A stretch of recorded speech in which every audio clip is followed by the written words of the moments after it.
মা কাজের মহিলা, আমার ভাই আসছে। তোমার মাকে তো জীবনও দেখে নাই। তোমার মার এই বেশভূষা দেখে আমার ভাই মনে করছে যে উনি এই বাড়ির কাজের মহিলা। এখন খুব ভালো লাগতেছে না শুনতে? তোমাকে আমি বারবার বলছিলাম যে তোমার মাকে এই বাড়িতে রাখার দরকার নেই। তোমার মা আনকালচার, একটা গাইয়া, সে কোনোদিনও এই সোসাইটিতে ভালোভাবে থাকতে পারবে না। কিন্তু তুমি আমার কোনো কথাই শোনোনি, তোমার মাকে এই বেশভূষাতে এখানে রেখে দিয়েছো। এখন আমার ভাই কাজের মহিলা মনে করছে। ওর দোষ কোথায় এখানে? তোর ভাই আমার মাকে কাজের মহিলা বলছে, আর তুই সেটা নীরবে হজম করে নিলি। তুই সেটা প্রতিবাদ করবি না? তুই বলবি না যে এটা আমার শাশুড়ি? তুমি কি করবো? আমার দোষ কোথায়? আমার ভাইয়ের দোষ কোথায়? তোমার মাকে তো আমি বলছিলাম যে একটু পরিপাটি হয়ে থাকেন, কিন্তু না, সে তো ওভাবে থাকবে না।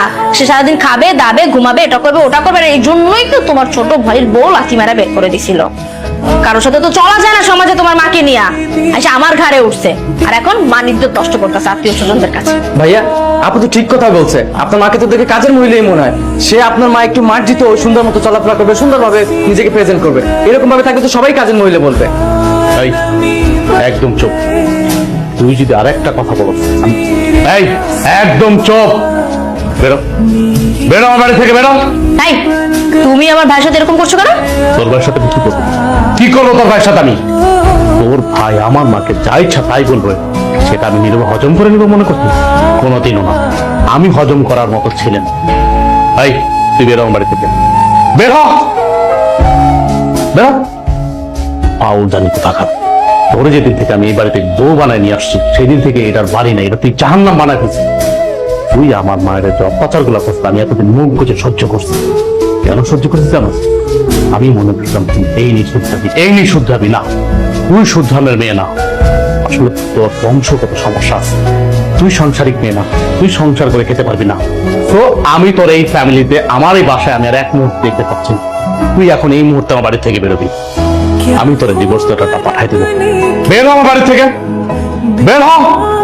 বাবা থাক না, এসব বাদ দে। মা, তুমি কোনো কথা বলবা না। একটা মানুষের সীমা থাকে, ও সীমা লঙ্ঘন করছে অনেক আগেই। পরে অনেক আগে উচিত ছিল এই বাড়ির থেকে বের করে দেওয়া, কিন্তু না, আমি সব নীরবে হজম করছি। আর হজম করবো না, অনেক হয়েছে। তুই একটা বাইরের ছেলের সাথে, তোর খালাতো ভাইয়ের সামনে তুই আমার মাকে কাজের মহিলা বলে তোর ভাই, আর তুই সেটা মজা নেস না? মজা নেস? এই, আমি গরিব, আমি গ্রামের ছেলে, মানলাম। তোর বাবা আমাকে সহযোগিতা করছে, সহযোগিতা করে ভালো একটা চাকরি দিয়েছে। আমি তো এই জন্য তোর অনেক ভালো রাখছি। তুই বলতে পারবি তোর কোন দিক থেকে আমি অসম্মান করছি, কোন দিক থেকে আমি তোর কমতি রাখছি? তুই আমার মার সাথে এমন করছিস কেন? এমন করছিস কেন? তো আমি তোর সাথে কোনো কথা বলতে চাচ্ছি না। আমার মাথা রক্ত উঠে গেছে। তুই এখন এই মুহূর্তে আমার বাড়ি থেকে বের হবি। আমি তোর ডিভোর্স লেটারটা পাঠাই দেবো। যা, বের হ আমার বাড়ি থেকে, বের হ। মা, তুমি কোনো কথা বলবে না। আমি তো হচ্ছে একটা কুলাঙ্গার সন্তান। মারে দিনের পরে দিন অত্যাচার করছে, আমি নীরবে সহ্য করছি। কিচ্ছু বলিনি তোর, কিচ্ছু বলি নাই। কিচ্ছু না বলাতে তুই মাথায় উঠে গেছিস না?